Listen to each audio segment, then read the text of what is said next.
민주당 이재명 대표가 저 재판을 받으러 간 날인데 공직선거법 재판 이거 많은 분들이 이거 언제쯤 뭐가 결론이 나옵니까 했는데 9월 6일에 결심이 있고요. 10월께 선고. 그러니까 9월 6일에 검찰에서 뭔가 의견을 최종 구형이나 결심을 한다는 거고 10월께면은 선고가 나온다는 거네요. 그렇다면 이게 1심 유죄 결과에서 굉장히 중요한 영향을 미칠 수 있다는 재판인데 이렇게 지금 날짜들이 나오고 있습니다. 9월 6일 결심이고 10월께 선고 전망이다. 오늘 이재명 대표가 관련 재판 출석했는데 이런 얘기가 좀 나오고 있군요. 이것도 좀 굉장히 주목을 받고 있는 상황인데 이거 간단하게만 유기찬 변호사. 10월께 선고인데 만약에 이때 유죄가 나오면 어떻게 되는 겁니까?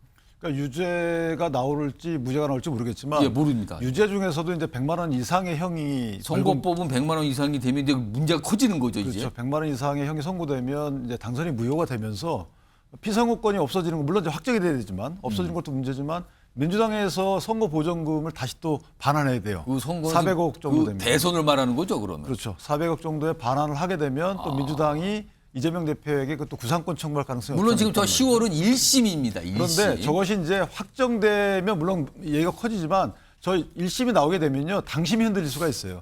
첫 번째는 피선거권이 만약에 상실되는 그 형이 나오게 되면 예. 다음 대권 주자로서의 어떤 의미가 상당히 추락할 가능성이 있고요. 당에서 불안해지는 거죠. 그다음에 또 400여 원을 갖다 선관위에 반환해야 된다. 이것도 당심에 또 영향을 끼칠 거예요. 그렇게 되면 이제 당내에서 국민적 시각에서 볼 때는 뭐 똑같은 판단을 할 수 있지만 당내에서 상당히 회오리가 있을 수 있다. 그러니까 다른 그 대체 주자들이 언급되기 시작하고 이재명 대표에 대한 당내에 상당한 여러 주자들이 공격하는 면이 또 없지 않아 있을 수 있고 마지막으로 조국 신당과의 관계 설정도 애매해질 수가 있어요. 저렇게 되면 조국 신당이 지금은 주춤하고 있잖아요. 오히려 탄력받아서 대체당 민주당의 대체 정당으로서의 위상을 다시 한번 찾으려고 노력을 할 것이다. 상당히 의미 있는 판결 선고가 될 것으로 보입니다. 자, 민주당 얘기 나왔으니까 뭐 마저 해볼 텐데 오늘 사실은 민주당이요. 어떤 룰을 정하려고 했어요. 그러니까 지금 당대표 후보가 여러 명일 때는 이미 규칙이 있어서 그대로 하면 되는데 만약에 당대표 후보가 한 명만 나올 때는 어떻게 할 것이냐.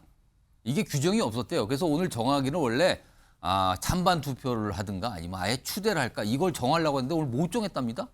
다음에 정한다고. 뭔가 최근에 여론상을 의식한 것 같은데 하여튼 이런 상황이 오늘 있었고요. 이런 가운데 지금 관심사는 이재명 대표는 연임 쪽으로 간다는 게 많이 길어졌다고 그러죠. 그럼 과연 당대표 후보의 다른 정치인들, 민주당의 다른 의원 또는 정치인들이 나올 것이냐 말 것이냐. 근데 분위기가 묘합니다. 목소리부터 들어보겠습니다. 명 대표 안 나온다 그러면 네. 좀 나올 만한 중진들 한번 자기도 도약을 하려고 네, 그러면 예. 좀 모험을 해야 되고 그렇죠. 한데 당대표. 이재명 대표하고 네. 지금 이 분위기에서 붙으라 그러면 너 약간 돌았냐 뭐 이 소리밖에 더 듣겠어요. 예, 그 정보가 좀 와전된 것 같은데 누가 그렇게 이야기하셨죠? 이 상황에 대해서 걱정하지 않는 사람이 있겠습니까?